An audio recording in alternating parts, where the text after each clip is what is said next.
Folks, you're back. I'm so pleased to see you again. Tonight on Boozin' with Jude, we're going to do something a little timely. I'm going to make a drink called the Hurricane. Now, seriously, I'm going to dedicate this to my friends and family on the 15th anniversary of Hurricane Katrina blowing through the South. Which basically buried New Orleans in water. And then last week, friends on the west coast of Louisiana near Lake Charles and the east coast of Texas who suffered a lot of devastation from Hurricane Laura. So, you know what? Sometimes things are just so bad, all you can do is, have a hurricane. So it is sad. I'm very sorry, and I'm thinking of folks. So I'm gonna make the hurricane tonight. Let's tell you, what is a hurricane, Jude? Yeah, it's a big red drink, and you know what? When you're in New Orleans, you're gonna see it everywhere, not just anywhere, but everywhere. Created by a guy named Pat O'Brien. Now, this is a hurricane glass. Let me tell you about Pat O'Brien, New Orleans, and the hurricane. So, there was a time in America called Prohibition. From 1920 to 1933, no alcohol for us, bummer. I don't know what people did. Well, I can tell you what they did. Pat O'Brien, down on St. Peter Street in the French Quarter, opened up what was called a speakeasy. Speakeasy. You know what speakeasies are? They're places where you illegally serve alcohol during Prohibition. And so Pat had a place called Pat O'Brien's Speakeasy, and you had to have a code word to get in, and rumor has it the code word was storms are brewing. So you go up to the speakeasy, you go, storms are brewing, come on in, have an illegal drink, and then go home. So after 1933, Prohibition is repealed. Imagine that. I bet there was dancing in the streets. So Pat moves down the street, acquires a place, a legal establishment called Pat O'Brien's, and he opened it with another guy. A historic building, very old building, goes back to 1700 something. That's old for us here in America, okay? And so at the time, World War II is starting, it's amping up, and a lot of the distilleries were co-opted to produce things for the war. I don't know, alcohol for generals, but so it was really hard to get things like whiskey, things people wanted to drink, and distributors, I'm sure they weren't called that back then, rip-off artists. Basically, if you wanted to get, whiskey, you had to throw in more money and buy like tons and tons of rum because rum was plentiful. It was coming up from the Caribbean. And so it was sort of an incentive. It's like, you just had to do it. And they're like, if you want me to sell you this whiskey, you want me to sell you this, scotch or whatever, you got to buy a ton of rum. And so Pat O'Brien figured, well, we're going to have to come up with a drink. We're going to have to come up with a drink that uses rum, and by golly gosh, he did, the Hurricane. So at the time, they had these lamps. They still do. They're called hurricane lamps. They're like shaped kind of like this. They have a candle in it, so when you lose power, you have light. So they figured all this out. It was a huge gimmick. And now when you go to Pat O'Brien's with its piano bar, with its beautiful courtyard, and then the bar on the other side, you can order a Hurricane. People say they give you the glass. Yeah, you know what? They don't give you the glass. You pay a lot more if you want the glass. Now, sadly, I don't have a Pat O'Brien's Hurricane glass. I used to have like 50 of them because remember, I was down there for college. I was down there for graduate school. I was down there a lot because I have family there because my sainted mother is from there. But I don't know what I did with them. So I have this one from Ralph and Cacoo's, which is one of my favorite, places to eat in the French Quarter, which is sadly no more. And sad for me. But this is a Hurricane glass. So this is what we're going to make it in. Now, let me just tell you up front, it's a pretty potent drink. Okay? It's going to take 2 ounces of dark rum and 2 ounces of white rum. That's 4 ounces of alcohol. Okay? Just saying. So let me tell you a little bit about what's going into it. I got dark rum. I got Appleton. It's Jamaican. So it's from Jamaica. Now you have to remember I'm not a real rum connoisseur. I should have opened this first because now I don't know how I'm going to do it. I like a rum drink. I mean, who doesn't? They're fun, right? Rum punch, this and that. So, but they want, the Pat O'Brien's folks, If you want to make an authentic hurricane, they're not going to tell you exactly what went in it. So I went to the New Orleans sort of tourist cocktail site because there's a lot of different recipes for it, but almost everybody agrees 2 ounces of dark rum, 2 ounces of white rum. And if you want to make theirs, they sell you like a packet of powder. I've done it once, and then you pour the rum in it, and I mean, it tastes like this is a sweet drink, folks. I'm not gonna lie to you. I'll enjoy it, but you know, it's a big rum punch. So I've got my Jamaican rum. I've got I'm sorry, it's Captain Morgan. Don't be upset with me, rum connoisseurs, but that's what I got. What is the kind of key? There's a lot of fruitiness that goes into it. It's a tropical drink, and so passion fruit. You know what? Not easy to find, or passion fruit puree. So passion fruit, where does passion fruit come from? Brazil, Argentina. I'm thinking there. It doesn't. It takes 2 ounces of that too. So it really makes a nice drink. What else does it take? There's no more alcohol in it, but what's that? Does it look red to you? It's a deep red. This is grenadine. Dude, is that like a cherry thing? Remember when you ordered, well, okay, no, of course you didn't, but like kitty cocktails. So if you go out with your parents and they're ordering cocktails, they're like, can I have a kitty cocktail? They'd use grenadine. So a lot of people think mistakenly that grenadine comes from cherries, but it does not. It comes from the pomegranate. It's pomegranate juice. I made this. I didn't buy the grenadine. You can buy it, or you can take just basically pomegranate juice and sugar and a little bit of lemon juice and just, it's sort of like making a simple syrup. Heat it up till the sugar kind of dissolves and boom, and Bob's your uncle. So this comes from the pomegranate, which probably the biggest producer of pomegranate. I seem to remember it's Afghanistan.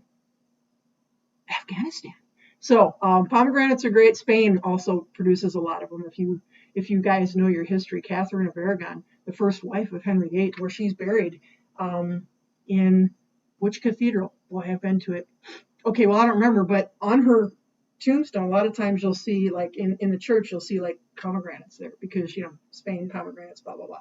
Anyway, so that's going to go in it. That's what makes it red, because otherwise it would be orange. We'll only use a little. Little goes a long way. It's very sweet. We're going to use freshly squeezed orange juice. We're going to use a teeny bit of simple syrup and a bit of lime juice. So look at all the citrus going in that baby. So let's make it up. We're going to shake it until the cows come home, and then we're going to put it in our hurricane glass with some fresh ice. I'll put some more ice in there and see what we got. Okay? So the hurricane. Thank you, Pat O'Brien. Now, you see them everywhere. And like New York claims that they're the ones that created it. Don't be buying that. New York didn't create the hurricane. Pat O'Brien created it. Okay? So there. I mean, and it's hurricane season down there right now, as we all know.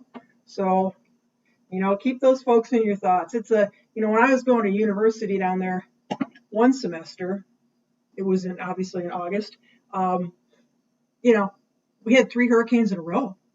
But, I mean, they weren't bad. They flooded, but it was like, they kept us in the dorm. I even wrote a song. I don't know if my university buddies remember that. I can't remember the name of it, but it's feeding time. That's what it was called. It's feeding time. Because the only way they would let us out is if, we could go to the dining hall, to the little dining room. And we had to stay in the rooms. And so people were in my room, and I had to pull out my guitar and just made up this song called Feeding Time. I seem to remember some folks even singing a harmony to it. I could almost do it now, but you know what? I'm not gonna. Feeding Time, the hurricane song. That was probably in about 1984, I'm guessing. Okay, so we've done our 4 ounces, 4 ounces, folks, of rum.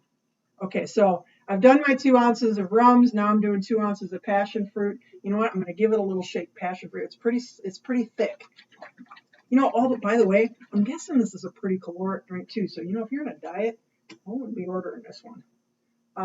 So there we go. 2 ounces of there it is, thick passion fruit. Ooh, boy, I could just drink that straight. No, I couldn't. Okay, so we got that. Probably should have put it in the bigger one because we're filling up quick. Okay, then we're going to do 1 ounce. Let's get all that out so I don't spill it on me. 1 ounce of OJ, freshly squeezed orange juice. So You know, they put a lot into creating this drink, didn't they? I think I just have a little bit left. So that was a juice from one orange because I don't have an orange juice squeezer. So now let's see, lime juice. I seem to remember lime juice was, I don't remember, half an ounce, an ounce. Yeah, I'm gonna go with a half. I'm gonna go with 3/4 because I have to be honest with you, I don't remember. So I like it tart, you might remember. So I'm not worried about that. And now we get down to the grenadine and the simple syrup. So like a tablespoon, I'm going to do 1/4 ounce, okay? 1/4 ounce of simple syrup. Now, if you want it sweeter, remember that, you know, some of the stuff going in there is already pretty sweet, but passion fruit is a little tart. Orange juice is a little tart. So I'm putting just 1/4 ounce in there. The grenadine is very sweet, very sweet. But like I said, mostly this is for color. Be careful, it's going to stain. It's red, red, red. So I'm going to put 1/4 ounce of grenadine, which is about probably a tablespoon. And hopefully it'll make a nice red. Maybe put a little bit more.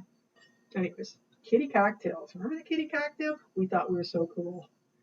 I have a cocktail. It's a kitty cocktail. Okay, so carefully put a lot of ice in here and shake this baby up. I'm going to put some more ice in my glass and get that ready too. So Ralph and Cacoo's. Okay, that's helpful. Wow. Once again, Jude, I'm really impressed. Hit show, folks. Number 1. She's throwing ice all over the place. I don't know. You know, I need a bar. It'd be cool if I had a bar, wouldn't it? So let's do this. Oh, this is scary. Okay, we're going to go this way. So you put it in your shaker, and we're going to give it a good shake. Here we go, fans. Ready?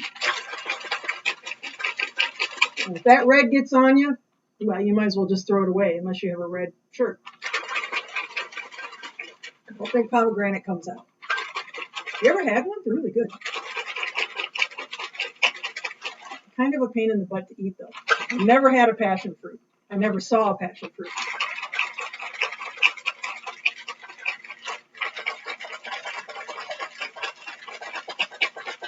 Okay, I think this baby is ready to go. I'm laughing just because I think the last thing I wanted to do tonight, well, the first thing I want to do is get this off. I thought I had this down, folks, but there's a lot in it. The last thing I wanted to do tonight before I went to bed was to drink a big 4-ounce rum punch cocktail. It didn't get too red. You know what I'm going to do? Just for fun, because this is supposed to be red, fans. We're going to give it a little bit of a pour.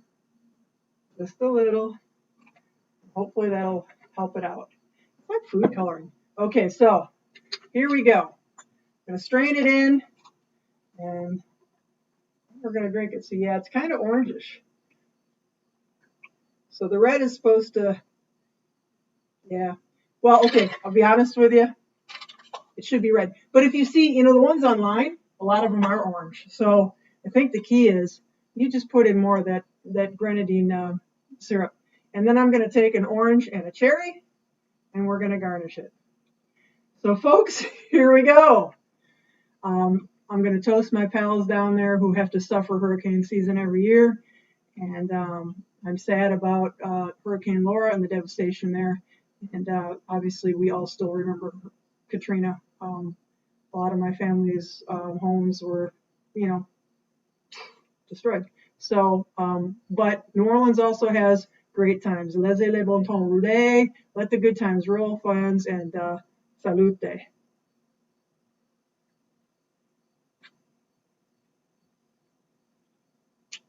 Oh my. Yep.